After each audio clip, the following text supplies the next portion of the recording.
Even in the fall of 2008, consumer spending online at Amazon, eBay, Google, all these places, even Yahoo, which was based on display spending, was flat or up. It was not down. It was not down maybe anything more than 10 or 20% for a period of a few months. If you're an internet entrepreneur, buy sunglasses. The future is motherfucking bright, guys. Get out there and kill it. Yes, that is worth clapping about. However, unfortunate news for you as a corollary to that statement, you're all motherfucking stupid, you can't build products for shit, you don't know your customers, and you're gonna fail. Sorry. Most of you will fail. Take a look to the left, take a look to the right. You better hope those motherfuckers fail, because if they are not failing, it's you. 1 out of 3 odds would be great, actually. So, the world is better, but it's still not likely that you're going to be successful. However, these two things, building products cheaper, faster, better, most importantly, getting customers easier and more measurable. Why is this interesting? Well, if we can actually figure out those things in short periods of time on small amounts of capital, and we can learn from the data from our customers, particularly consumer and small business focused services, the feedback loop is very tight. We can make decisions in close to real time, and we don't have to spend large amounts of money building stupid fucking products. We can actually target the customers that have the problems better and faster than ever before. If we're wrong, we can learn from that, and we can hopefully get to a situation where we can get numbers of those customers paying for the product quickly. I.e., we can build products in months, not years, maybe even in weeks sometime, and for many of those platforms, we can actually get people to pay us right away. So when we think about like the platform kind of approach, most people still think about platforms as features, but what I encourage you to think about is platforms as opportunities for acquiring users and monetizing users. And again, we have 5 or 6 new platforms that are hundreds of millions of users or better. Of those 3 things, what do you think is most important? Anyone? Users, right. What's next most important? Money, right. Features, helpful, interesting, but not the most important thing when you're running a business.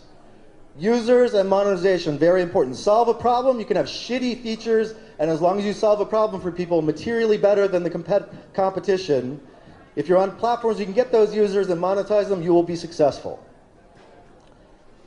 There are many platforms to acquire users these days. In search, both on a paid and organic basis, Google is killing it. There are other search platforms, but largely if you speak English or a non-Asiatic language, that's your platform. In social, it's Facebook and Twitter, now even also Zynga and LinkedIn. On mobile, it's Apple right now, Android maybe in the future, although I'm still extremely bullish on Apple in particular. I think people are under-prioritizing the iPad. Let me say that again. Startups, entrepreneurs, investors are under-prioritizing the iPad. Extremely monetizable device. Challenging sometimes to get distribution. You may have to pay to get promotion into like the top apps before you get organic adoption, but extremely good platform for monetization. There will probably be 40 to 50 million of those devices active in the North American continent over the next 12 months, likely double that or triple that in the next 2 to 3 years. Media, I think YouTube is also an under-prioritized platform, not if you're doing entertainment or music or video, but for everything. YouTube is an important advertising and distribution platform to 300 million users or better. It surfaces well on organic search on Google. And just released is you can actually pay for promoted videos. Extremely important. Check out annotations on YouTube and find out what they're about. Lastly, inbox, messaging communications. Email is not dead. Still plenty of opportunities in email. I particularly think Gmail is an interesting opportunity depending on how much Google promotes third-party opportunities there.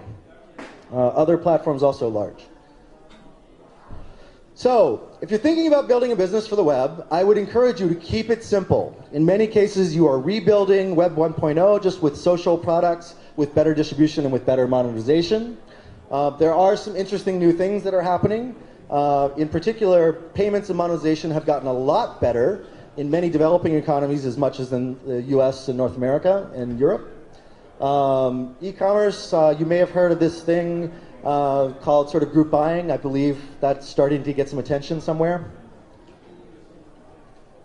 I would still encourage you to think about social distribution as importantly as search distribution, but search is not dead either.